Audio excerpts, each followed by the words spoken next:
မင်္ဂလာပါခင်ဗျာမိတ်ဆွေတို့အိမ်မှာရီမော်တာသမင်းပေါင်းကိုဒယ်နီမီးကြွေအဲကိုလာဝါတာကိုလာတွေနဲ့လိုက်တင်တွေကိုအသုံးပြုဖို့အတွက်ကျွန်တော်အင်ဗာတာနဲ့ဘက်ထရီတွဲရလေးတစ်ခုနဲ့မိတ်ဆက်ပေးပါမယ်ခင်ဗျာအလွယ်တကူရွှေ့ပြောင်းလို့လွယ်ပါတယ်မီးပလက်ခုံကိုတက်ပြီးအသုံးပြုလိုက်ရင်ရပါပြီအားတွင်းကြာချိန်ကတော့2 နာရီလောက်တော့ကြာပါလိမ့်မယ်အင်ဗာတာကိုတော့ကျွန်တော်တို့ 1.8K အသုံးပြုပေးထားပါတယ် breaker တွေကိုလည်းစနစ်တကျတက်ဆင်ပေးထားပါတယ်ခင်ဗျာဘက်ထရီပိုင်းမှာဆိုရင်တော့ကျွန်တော်တို့ Proco Magnetic Battery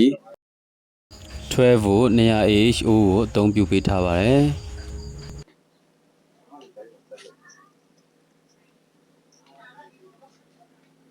စီးနှုန်းကတော့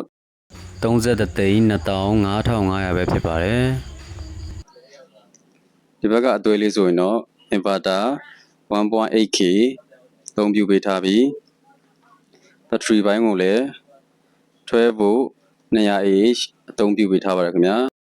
သူ့ဈေးနှုန်းကတော့28,55,500ပဲဖြစ်ပါတယ်